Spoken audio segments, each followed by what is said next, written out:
Good afternoon, Rotarians. Welcome to the meeting today. It should be very interesting. There's two people in the room Gonzalo. I'm so glad you could join us. Could I buy you lunch sometime? Welcome back. And Ben Hunger, I thought you passed away. Welcome back to the club. We're glad to see you. Love to see more of you. We're going to have, just for you, Ben, we're going to have a great meeting today.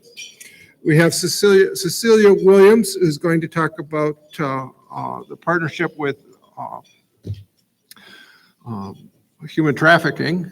And I have to thank everything that was done to prepare for this from the Mommy Rotary Club. And we'll a little bit more on that in a minute. For right now, if Mike George, would you come and do the reflection? And then Cindy Binkley, would you lead us in the pledge?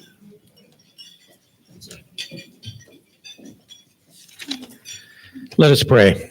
Dear God, as we assemble here today in a comfortable room with abundant food and resources, let us remember not only to give thanks, but to acknowledge and change the fact that many in our community do not have a safe space, do not have food to eat, and do not have resources to access.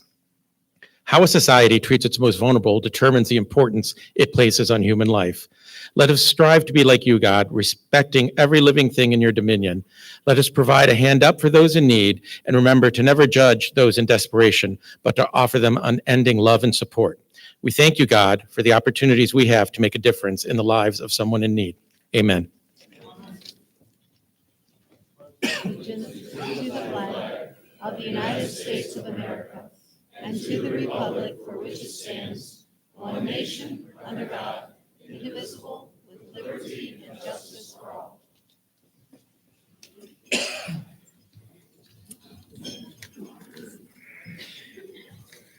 Thank you very much. John Romer, are you in the room?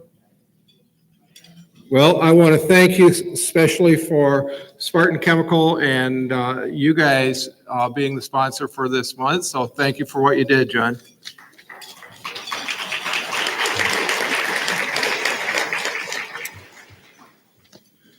We're going to do welcomes and introductions.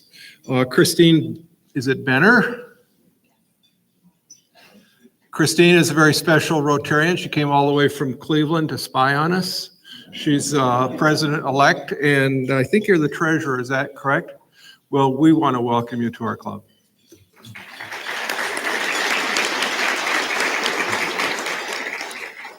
While we're talking about visiting Rotarians, we have two special Rotarians. Sharon Trebek, who I've worked with for many years and is a very good friend. Would you stand up, Sharon?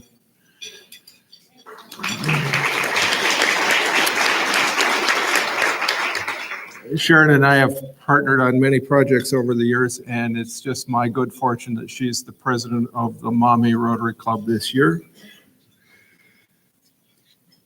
Chaz Price. I'll introduce you now, if you don't mind. You're the president-elect for Mommy. You had a great hand in putting this whole program together today, and that's why we have so many Mommy Rotarians. So far, so good. Okay.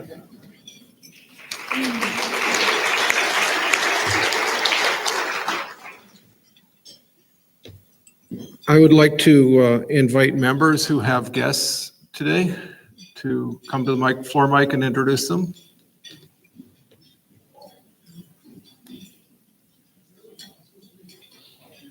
President Tim, it is my pleasure to introduce Bob Clark Phelps. Bob will be our speaker in a few weeks talking about Citizens Climate Lobby and the Energy Innovation and Carbon Dividend Act. Thanks, Tim. Welcome, Bob. Thank you. President Tim, I'm glad to bring again Dennis Sherry. He was a guest last fall, but today is the last time he'll be a guest because he's put his application in for membership. So Dennis Sherry. All right. Thank you, Dennis. President Tim, I have two guests today, and both are from the Marathon LPGA Classic. First, Madison Curl, and secondly, Paige Ottaviano. And if your companies are interested in sponsoring or entertaining guests at the Marathon LPGA, make sure you talk to them before the end of the meeting today. Thank you. Welcome. Enjoy the meeting. President Tim, it's my pleasure to introduce my daughter-in-law, Amy Myers, who is a lawyer with the Detroit Immigration Center. She's very keenly interested in the message Wow. today. I hope you enjoy this meeting today.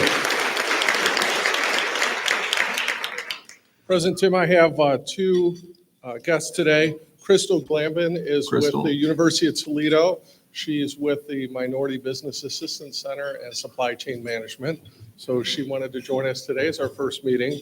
And then also I introduced you earlier today to Jennison Waldron, who's a student at the university who is interested in helping us reactivate our Rotary Club there. Help me, is Very that special. Jennison or Genesee? Genesis, like Genesis. the beginning. The beginning. Welcome. We love Rotary leaders, especially young ones. Thank you. Come on. Welcome. Enjoy the meeting. President Tim, I'm pleased to have a good friend that I've worked with over the years, Bill Gosling of Shoemaker Kendrick Loop. He's been in practice 50 years. He started when he was 10. So, I'm so happy to know you have a friend. Athena. President Tim and fellow Rotarians, this is Denise McCabe. She's an amazing photographer. She does portraiture and events. So if you have weddings, things like that, give her a call. She's amazing. Thank you very much. Denise, welcome. President Tim, my fellow Rotarians, I'm excited to introduce the newest member of our team at Thread Marketing Group and a former Rotarian. I'm just going to kind of float that out there. Jim Rush, he's the Vice President of Strategic Relationships at Thread Marketing Group. Jim, welcome.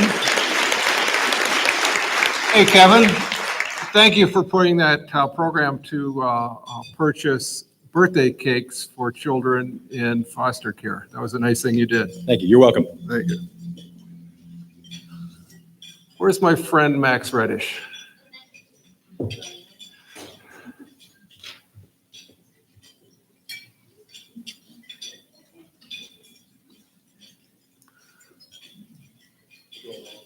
Hey, everybody. Thank you, President Tim. Hey, Max. I'm just here to remind everybody that if you're interested in playing euchre, we'll be at the Toledo Club tonight at 7 o'clock.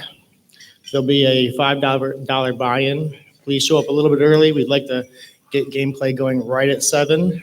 Try to limit it to 2 hours so everyone can get home on time. That's about it. There'll be snacks and a cash bar. Please bring yourself, fellow Rotarians, your spouse, any friends, or prospective Rotarians. Everyone's welcome. I'm thinking about bringing a dealer's visor that you see in Vegas. That would be very welcome. Okay. Thanks, Max. Thank you.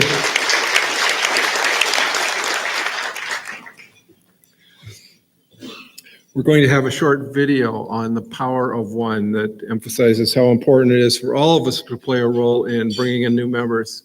Walter, can you roll it?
That's good music, actually. Might even dance to that. You know, just a brief aside. One of the best things in my life is you guys and Rotary, and for a number of reasons. One of the reasons is because of Rotary, I get to mostly remain sane. The fact is there's a whole lot of stuff that goes on out in the world that is disturbing and needs correcting. And I know that as long as I'm a Rotarian and participate in the stuff that this club does and international, I know that I'm making a contribution to make the world a little bit better and keep me a little saner.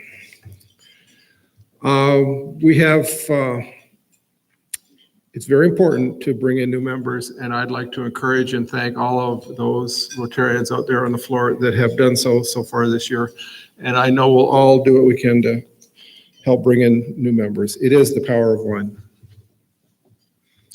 I have an announcement. Cindy Binkley has agreed to and been elected for next year's to be vice president of this club.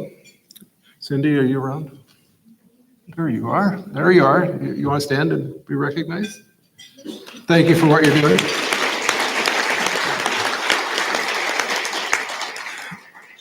Nominees, for directors, we have Scott Henshaw. You'll be the director. Where are you, Scott? I saw you somewhere. You want to stand and be recognized?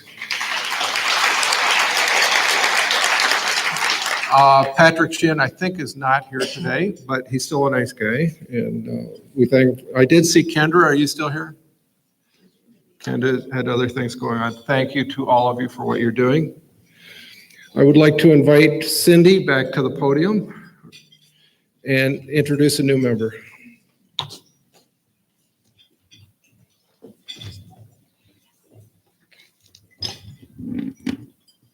President Tim and fellow Rotarians, today I'm happy to introduce Troy Hendricks. He's currently the Director of Visiting Angels for both the Toledo and Bowling Green locations. He started his career as a high school English teacher, and he continued on that path for about 15 years. And during that time, he became a certified in teaching English as a second language. And once he got that certificate, he and his family moved to Spain, and they lived overseas there for about 8 years. They made a lot of memories during that time, and but at some point, he decided to come home. Instead of returning to teaching, when he returned to the States, he joined a fellow colleague out at Bittersweet Farms and worked with adults with autism. And during that time, he started to see a correlation between adults with autism and adults with dementia, and he became, he obtained a certification that he would start teaching workshops to people that worked with adults with autism and dementia. In 2016, he was recruited by Visiting Angels as their executive director, and Visiting Angels is a company that provides in-home care to seniors throughout Toledo and Northwest Ohio. Troy is an active member of the Sylvania Lions Club and sits on the board of Northwest Ohio Gerontological Association. He's very active with the international students at the University of Toledo, helping them with their English language and many other important aspects as they assimilate to life as a college student in the U.S., many times going out and helping them find clothes, furniture, things of that nature once they arrive here. He's interested in learning more about the International Services Committee and the Rotary Youth Exchange Program. I would appreciate it if you could help me welcome Troy to the Rotary Club of Toledo.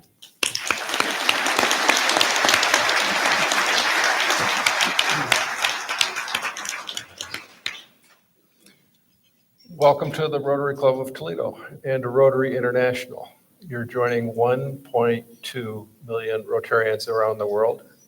This is the 10th largest club, and we've been around for a long time. We're very proud of all that we've accomplished, and we're expecting to be proud of all that you're going to accomplish as well. Troy, thank you. Welcome, Vern. Thank you.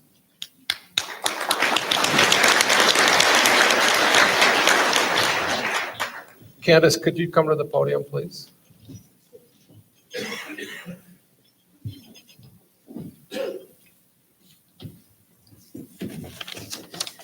President Tim and fellow Rotarians, it is my honor to introduce to you Erica Hollida, who is the Executive Director of the Toledo Public Schools Foundation.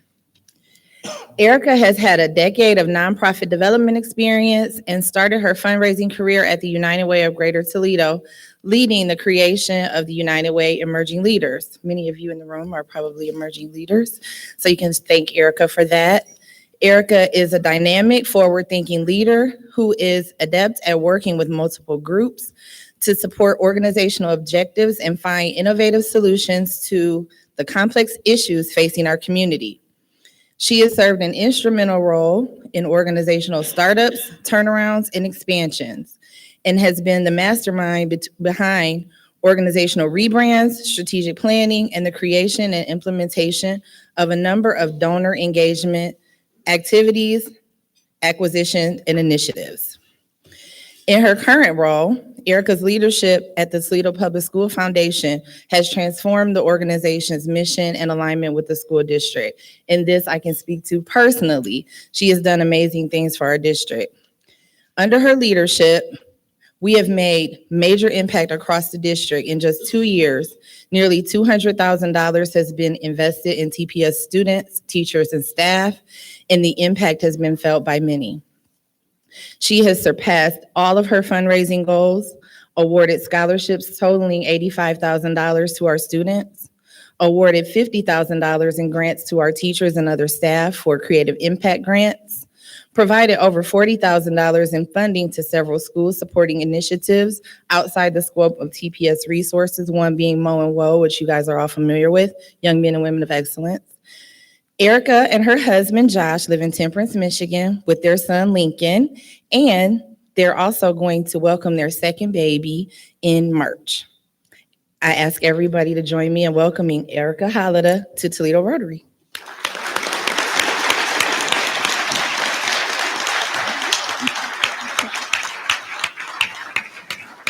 Thank you, Candace. Erica, you are the newest Rotarian in the world, right this minute. I was listening to what Candace had to say, and we could always use another mastermind. So welcome to our club. You have 440 new friends. This can change your life, and I hope it does. Thank you. Welcome.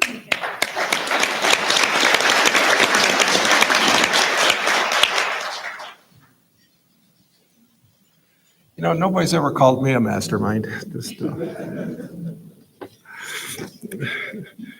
Chaz Price, would you come to the podium and introduce our speaker? And once again, I would like to thank you for putting this together for us and the Mommy Rotary Club. And, thank you, President Tim, and thank you to the rest of the Toledo Rotary Board, and welcome to all the fellow Rotarians here. And as Tim said, it really was a group effort. And so if I may, can my contingent of Mommy Rotarians just stand up and be recognized?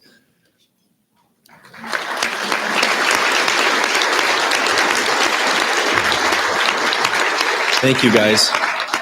And again, my name is Chaz Price. I'm the president-elect for the Mommy Rotary Club. And I'm very honored today to be representing the group effort to bring Dr. Celia Williamson to the club today and to speak. Dr. Williamson has been engaged in anti-human trafficking work for over 25 years. She's published numerous articles on the subject and has delivered over 200 presentations at various conferences and events. She founded the first anti-trafficking program in Ohio in 1993 and directly worked with victims in Toledo for several years. She's completed numerous federally funded studies, written several articles and reports, edited 2 books on sex trafficking around the world, and completed her memoir as an anti-trafficking advocate. Additional accomplishments include founding the annual International Human Trafficking and Social Justice Conference, founding the Lucas County Human Trafficking Coalition, chairing the Research and Analysis Subcommittee for the Attorney General's Human Trafficking Commission, and serving as president of the Global Association of Human Trafficking Scholars. In 2015, she became the director of Human Trafficking and Social Justice Institute at the University of Toledo to further the mission of combating human trafficking through research, education, and engagement. Dr. Williamson teaches social work practice, human trafficking, and culture and oppression courses to university students. Ladies and gentlemen, please help me to welcome to the stage Dr. Celia Williamson.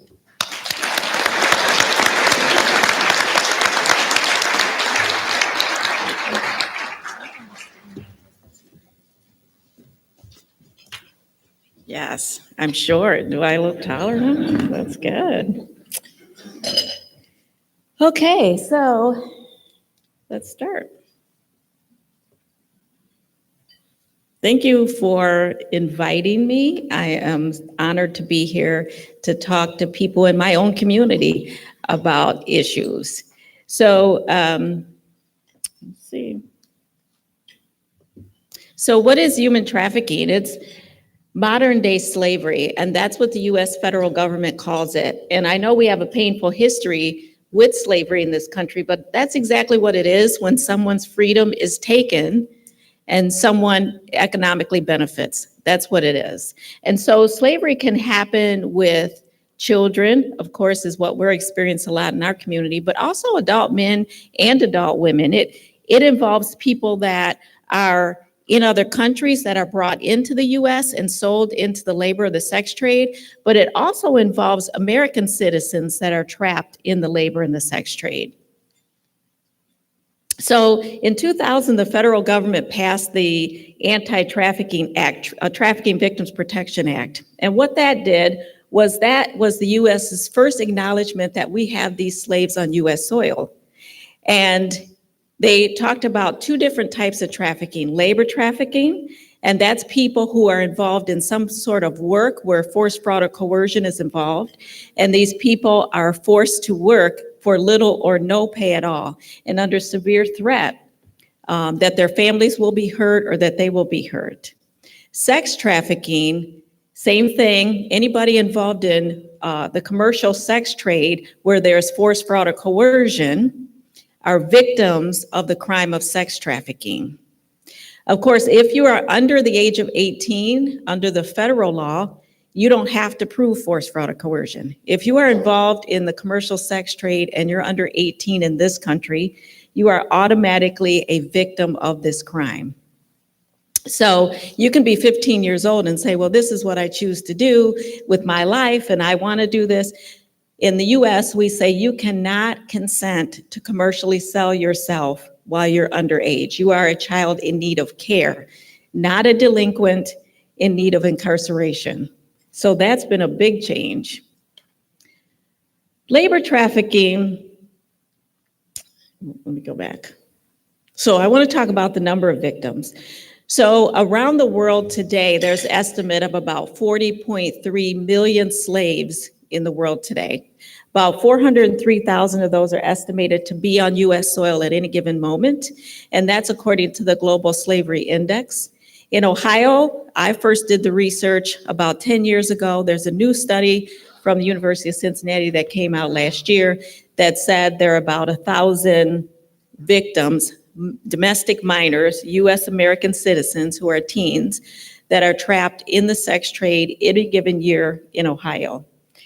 In Toledo, we see about 70 of those victims a year, but the health department did a study where they asked kids, have you traded sex for money, items, drugs, a place to stay, or something like that? And there are about 700 kids who said that they had to trade sex for something. And under that definition, they are also victims of commercial sexual exploitation. So in 2006, Toledo got its own FBI task force. And so they were dispatching about 17 of those at the time, all to big cities except Toledo. Toledo got earned its own task force that has been here every single year. They've rescued over 260 children themselves and also convicted over 30 traffickers just from our local community.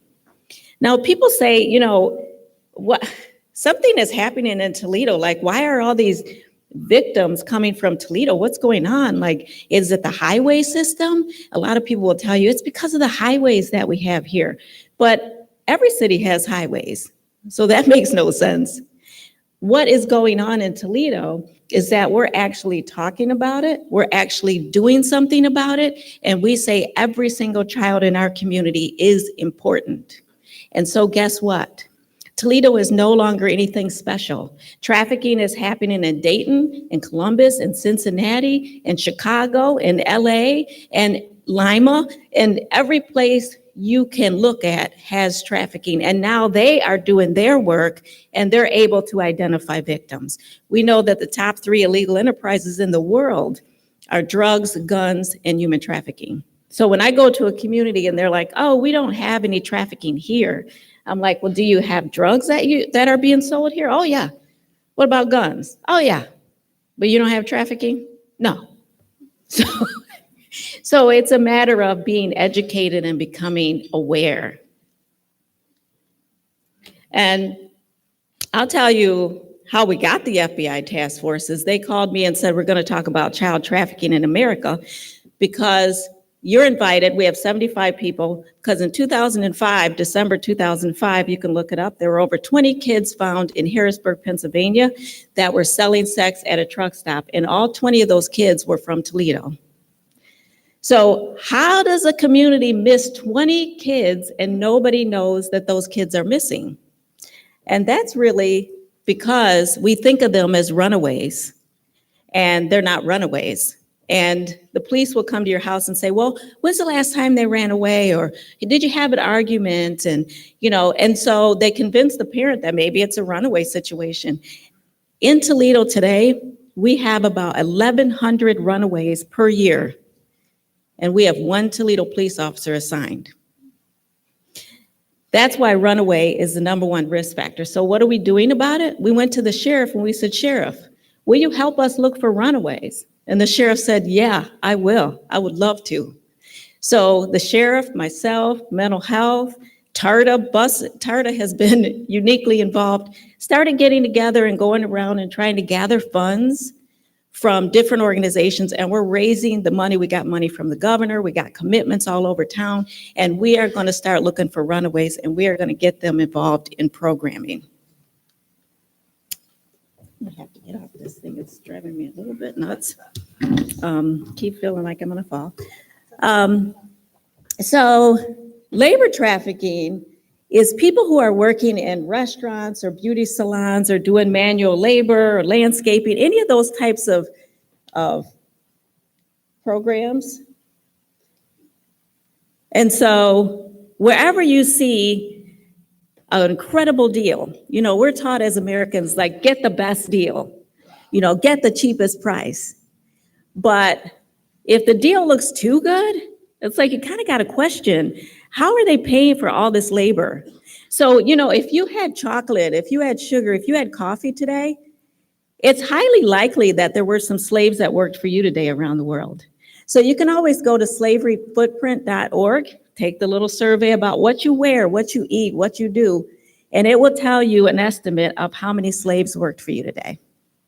So we ask people that are charitable to consider buying fair trade. Because when you buy fair trade, that's your guarantee that everybody along that supply chain, even the guy picking the cocoa beans in the field, has been paid a fair wage. And yes, it may be $2 or $3 more, but you will write a check for charity.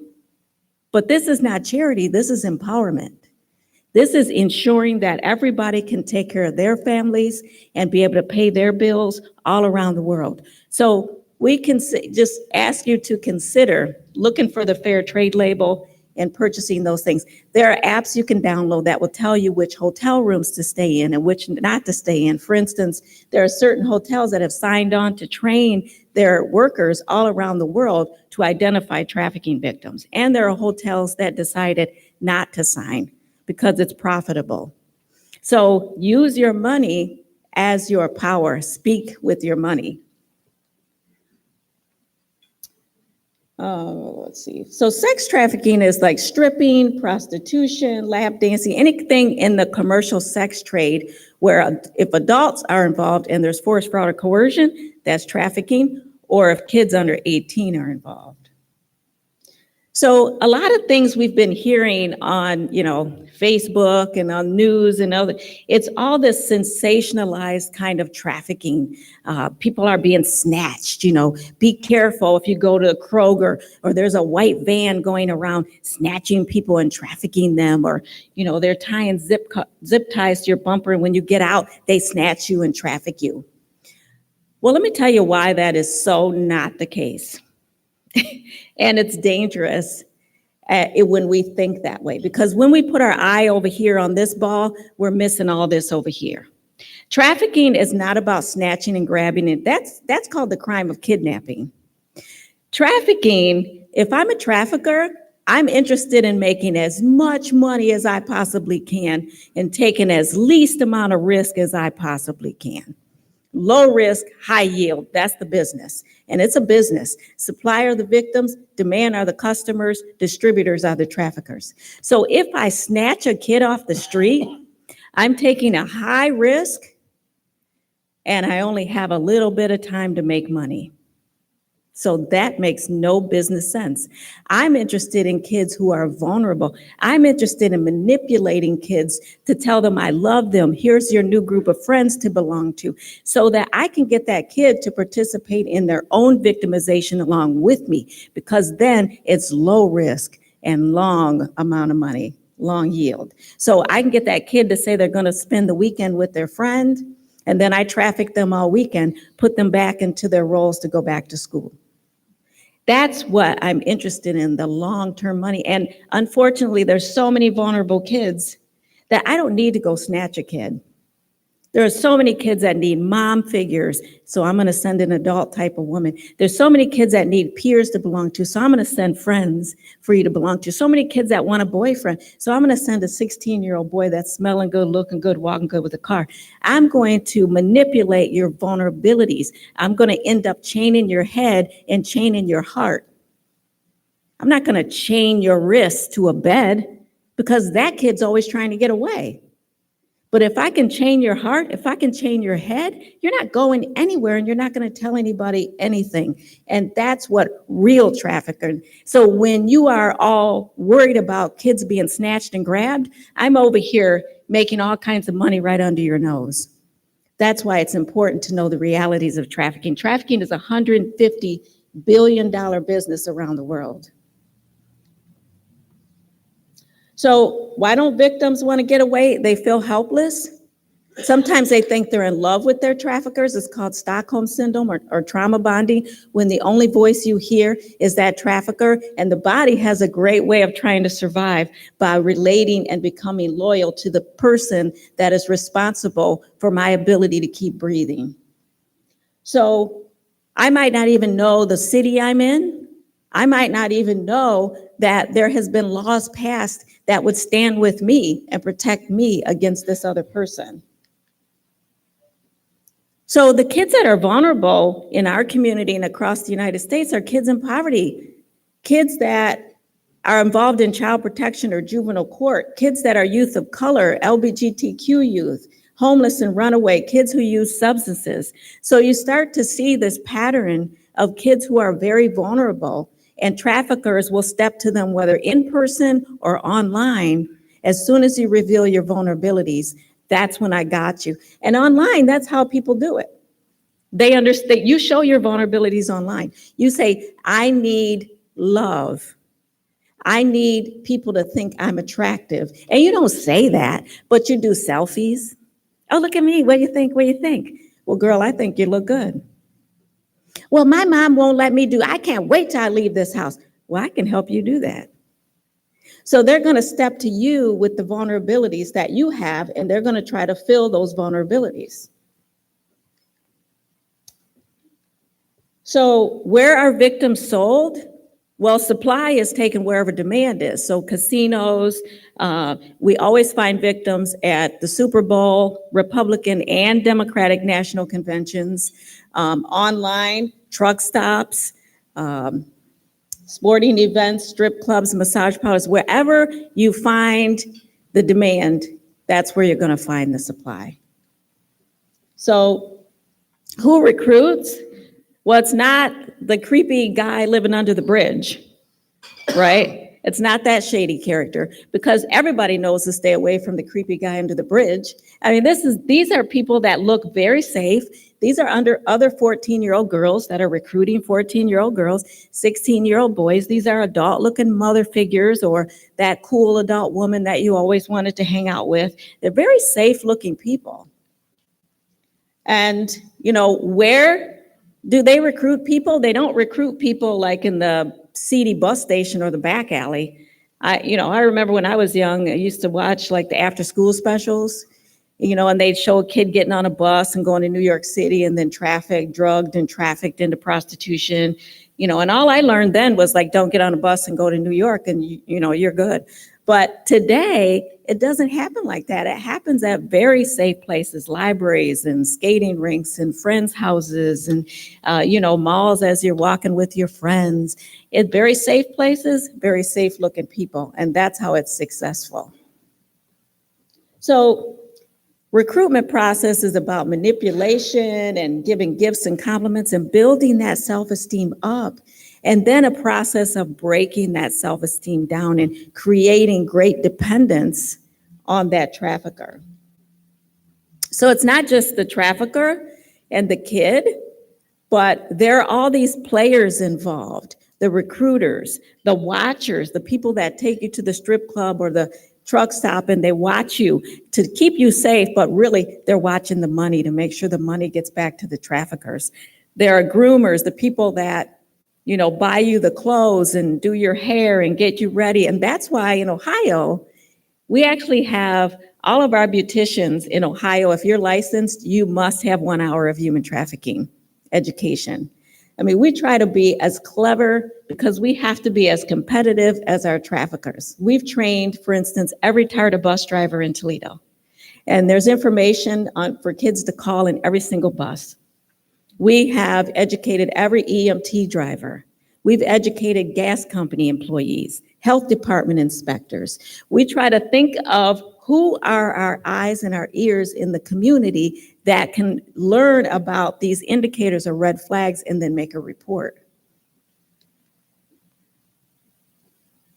So some of our responses in the community besides education is we have our Lucas County Human Trafficking Coalition, and we meet every month, and we helped to put laws in place. So we have 3 laws that we passed in Ohio to protect kids and to protect foreign victims that are here on U.S. soil and to protect other adults. We have an annual conference that is now going into its 17th year. It is the largest conference on human trafficking in the United States and the oldest. We have about 2,000 attendees, about 80 presenters that come. We have a whole high school day just for high school students to come out to the university and learn about human rights and human trafficking and social justice, and they love it. And let me tell you how we started the conference. 17 years ago, I said, well, we need to know what other people are doing in their communities, and they need to know what we're doing. What's that called? And somebody said, a conference. Oh, yeah, let's have one. And they said, well, we don't have any money. We're not legitimized. Who are we? And I said, well, 1, we never have any money. And 2, do we know a student that can put up one of those fancy websites? So he said, okay, student, put up the website. Say it's a national conference. And people said, well, we can't just do that. I said, yes, we can. Watch. So we did it. They said, well, what if nobody comes? Well, if nobody comes, then we just go back to our jobs. If nobody comes, nobody knows. So who cares? So we put up the website. People came from Boston, LA, Florida. They came from Columbia University, from Street Outreach. They were so hungry to get in the room and share. They paid their own airfare, they paid their own hotel, and they presented. We thought we'd have 1 room, 1 day, every hour. We ended up 2 days, 3 rooms every hour. And then people said, so you got to do this next year. This is awesome. And I said, wow, okay, I don't know, I'm kind of tired, But so each year we ran around to all the churches and our social service friends, and we said, we had to get materials for the conference. So we said, how many copies can you make before you get in trouble? Okay, you make 100. Okay, you make 100. And that's how we started the conference. About the fourth year, and my family cooked, my mom cooked, my sister cooked. Finally, university came over. They said, "What the hell is going on? What is this? And you can't have your family cook. You have to go through catering. There's a liability." And we said, "Oh, okay. We didn't know we couldn't do that. So we'll fix it." And we just kept going and going. And then people started calling and they said, "Wow, whatever you're doing at the university, it's amazing. You guys are innovative. Your mission is to improve the human condition. And I love the way you're defining the human condition." And central administration said, well, yeah, of course. I mean, that's what we do. We're like that, you know. So, so then they started to support the conference. Today, we have a conference planner that plans the entire conference. It's a wonderful conference. So if you ever have a chance, please come to the conference. We will charge you money, but all of the money that you spend is going to stay in our community. All the people that stand on their feet 12-hour days are volunteers, and all that money goes to support our coalition and goes to support our University Institute to continue to do the work that we're doing. So we also developed a PATH model, Partners Against Trafficking in Humans, where we coordinate all the services that our victims get per year. And then we study it at the university and we feed it back into the coalition to say, do a little more of this, do a little less of this, so that we become more effective and more effective. We just started a free scholarship program. And those are for survivors. So our goal is to move victims to survivors, but then move survivors to thrivers, who you would have been had you never been trafficked. And so to do that, we offer scholarships for our survivors to go back to school. They can go to a certification, they can go to a training program, or they can go to a university. They can go to UT, or they can go anywhere that they desire to go. And we provide them with tutoring and academic coaching and refurbished laptops. And we just support them. And we've gone and gotten previous survivors that are now very successful women in the community, and they've come back to help these women and men get through these programs and become the people that they needed to always become. And I told you just recently, we started this runaway program, which is going to be awesome because we're going to look for the runaways, which runaway is the highest risk factor for sex trafficking. And we're going to get them involved in social services, long-term intensive social services. So be looking hopefully around Valentine's Day, because we want to come out with a press conference and we want to tell the community we will be looking for runaways because they're important. We love them, and happy Valentine's Day to all the people in the community. So we're hoping that we can do that around that time. This is a physical timeline of what happens to kids as they go through their trafficking experience, just so that we know kids aren't out there just involved in the commercial sex trade, having a great time. You know, kids are suffering complex trauma that lasts often a lifetime. So you see the beginning of this young girl, and then you see what happens to her over time. And we had one trafficker that said, I'm going to tell you the entire trafficking experience, and I'm going to do it in one sentence, and he did. He said, with the young girls, you promise them heaven. I'll love you, we can travel places, we'll make money, we'll get married one day and settle down. So you promise them heaven, and then they follow you to hell. And that's exactly the trafficking experience. So I want to let you know that if you are interested in getting more education on trafficking, you can always join our coalition. We take all members. We have dads that have daughters that have joined. We have professionals. We have the FBI task force. There are a lot of people. We have about 80 members and about 50 people show up every month. So if you're interested in that, please join us. If you are busy, but you still want to gain the knowledge, we have a free podcast called Emancipation Nation. You can download it, you can listen to it on the way to work, you can listen to it while you're jogging or biking or walking, and you can get the education that you want to get. Also, if you're further interested, I didn't put it on here because I'm a terrible salesperson, but I did write a book and then forgot to add it. But I wrote a book called Seat at the Table, and it's about trafficking that has occurred in Toledo, and then my work along the years to work with victims and develop programs. Let's see. Anything else? Oh, I'm just going forward. So I wanted to end with my manifesto from the book, and it simply says, when we care. When we care, we can work to make sure a rescued child can fall asleep every night without fear of being raped again and forced to work. We can work to make sure a foreign survivor feels at home in our country and in the world. And we can make sure laws are passed that not only help one, but help the many. When we care, we can work to help a survivor find the courage to finally testify against her trafficker. When we care, we can work to make sure a 12-year-old knows that he is loved and wanted, regardless of how hard he had to work for little or no pay in the past, or what he has to give you now. And we can help a woman who was sold to the highest bidder talk about it for the first time. When we care, we can make sure a teen respects and appreciates her body and dreams of what her mind can do. We can make sure a traumatized and trafficked woman sees past her demons. And we can help a man that was beaten and forced to work feel like a man again. When we care, we can make policymakers change laws, educate the community so they know what to look for and how to identify victims, and require systems to respond effectively. When we care, we can make sure a drug-addicted survivor puts down the needle and deals with her past. We can make a faith-based community use their time to put their love and faith into practice.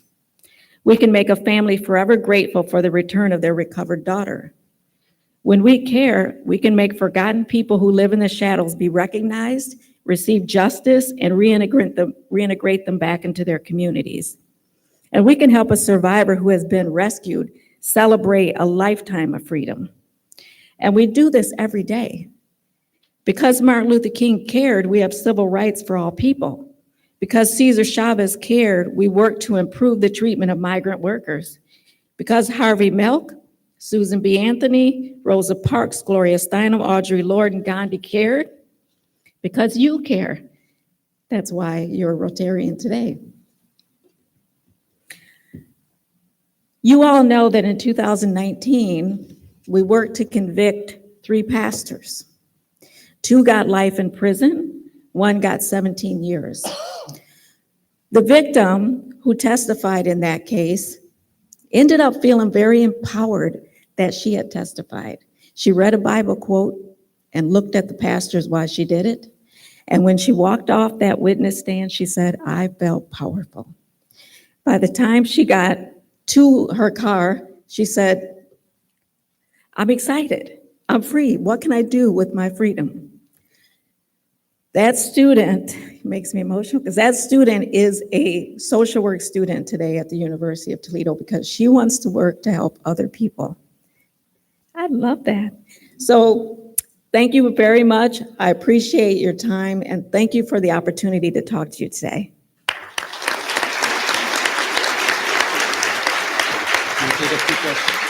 Yeah. Okay. Thank you, thank you.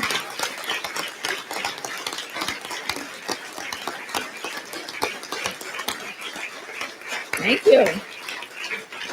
That's awesome. And does anyone have any questions? Take just a few so I don't take up too much of your time, but does anyone have questions? If you do, just please, please, please reach out to me and I will get you whatever it is that you need. Yes, ma'am. Hi, Celia. I'm Mari Davies, and I'm the chairman of the Anne Frank and the World Fund of the Toledo Community Foundation.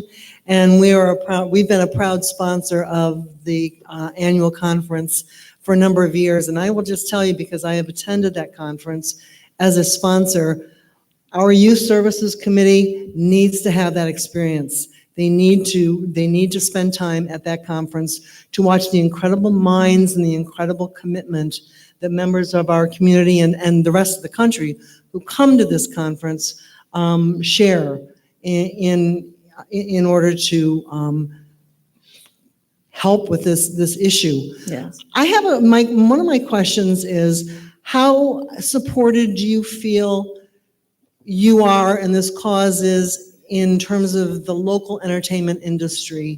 I know you talk about training and so forth, but are you feeling supported? Is that improving? And where do you see the weak links so that maybe we can help? Thank you. Yeah, thank you. And at the conference, we've had so far 47 states and 36 countries represented. So it is an amazing conference. I'm always looking for more support, of course, from the churches, because I think churches have a lot of power in terms of helping to educate their congregations. But any form of media entertainment that helps us push the information out there is also always a gap, in my opinion. And we're always trying to do more with less.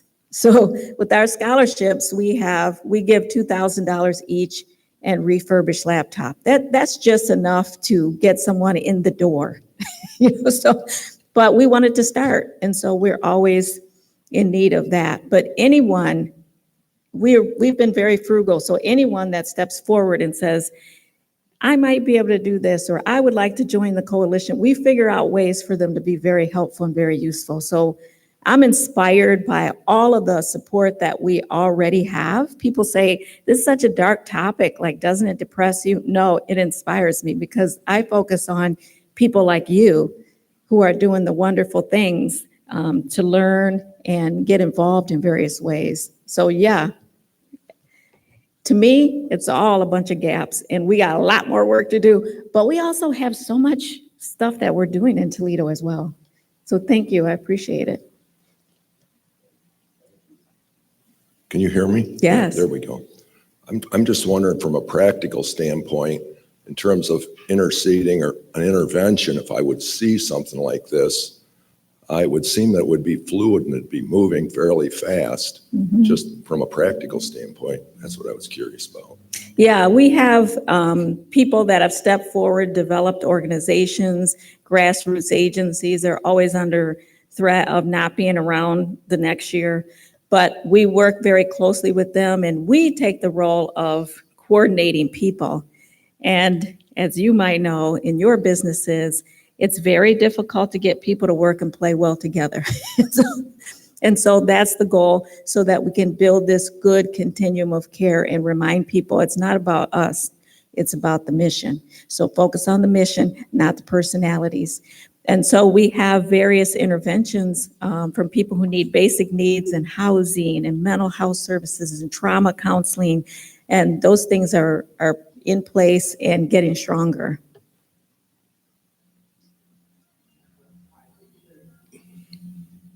Hi, can you hear me? Yeah. Thanks for your presentation. It's very educational, and thank you for your hard work. One of the tabs earlier in your presentation regarding forced labor mentioned candy sales and magazine sales, and it reminded me of an interaction that I had with a young man earlier this year at a Kroger parking lot, where he was going from person to person, car to car, after dark, with no adult supervision, asking to support his football team with no documentation. And it seemed a little sketchy. Yeah. And I was wondering if I should have been worried about that and what the best way to handle that situation would have been. Yeah, I've had the same situation where a young man has approached me, and it's been a lot of domestic minors, American citizens that are doing this. And there has been cases where they have to give the money over to the trafficker. Of course, there's other cases where kids are just trying to get money. And so what I do in this situation is I told this one young man, yeah, come by my office tomorrow with your documentation, and I'd be happy to give you some money toward your scholarship or your summer camp or whatever he was doing. Of course, he never showed up. So I don't know which it was. But there is a hotline number, and that number is 888, you can look it up, 888-373-7888. And it is the national hotline number. And anytime you have any suspicions, you can call that number, give them information. You don't know the name, it's okay. You just give them everything you know. You can do it anonymously. Because we have an FBI task force, you don't know, as soon as you hang up, they're going to call that task force and they're going to give them that information. And you're not sure if your piece could be the piece in the puzzle. So we always ask people to please, please, please err on the side and just call the hotline and give that information. So yeah, that's what I would suggest. Thank you.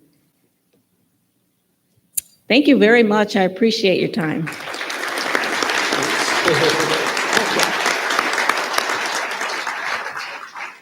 Dr. Williamson, that was an amazing presentation. Thank you. I learned a lot, and not all of it good, but I'm glad that there are people doing what you're doing. In recognition of you joining us today, we would like to offer you a book on the history of Toledo. Yes. And we're going to make a contribution in your name for Polio Plus World Fund. So thank you so much. Oh, that's There awesome. you go. Thank you. This is awesome. And you know, I've lived in Toledo all my life, but I've been doing trafficking work for 26 years and I'm only 27. So I will need to read the history. So thank you. I appreciate it. Thank you. We have 4 meetings at the conclusion of today's meeting. First is Community Services meeting in North Cape. The Peace Committee is meeting in Presque Isle. International Services is meeting in the Governor's Boardroom. And the Membership Committee is meeting in the Board of Directors room. We have no meeting next week in honor of Martin Luther King Day. And our following meeting is January 27th, where we have Lee J. Strang from, who's going to talk about Northwest Ohio Classical Academy. And I understand that Chuck is here. President Tim, my job, for those of you who are visiting, is to send everyone out with a smile, but sometimes there's an issue that comes to pass that somebody informs me about that I feel like you really need to know about this, because a lot of us travel, and if you ever travel out west, well, there's a chance of an encounter, and so we're gonna show a video. It's very quick, so make sure with your chair that you can see this because it could save your life someday. So Professor, if you could run this video. Thank you. Let's check that stop. Just putting the feeder hose into the back of the machine. We're getting water directly from the lake over there.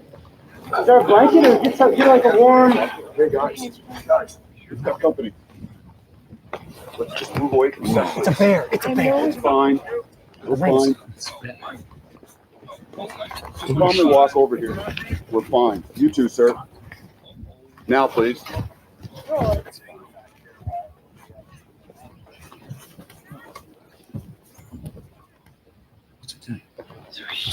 Let's just give the bear a minute. He's going to move on. Just let the bear be. Oh. Whoa, what's it? Oh.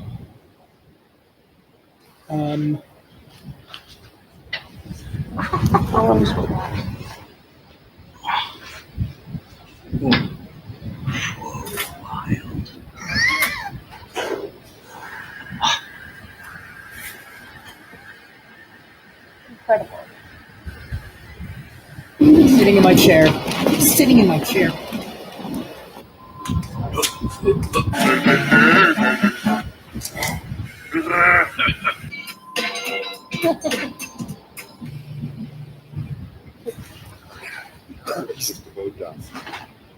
That is insane.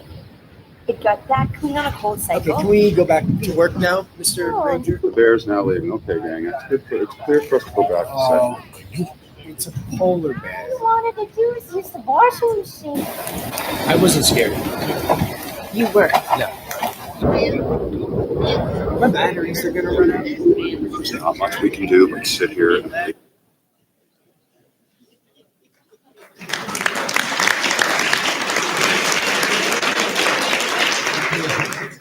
Thank you, Chuck. We are adjourned.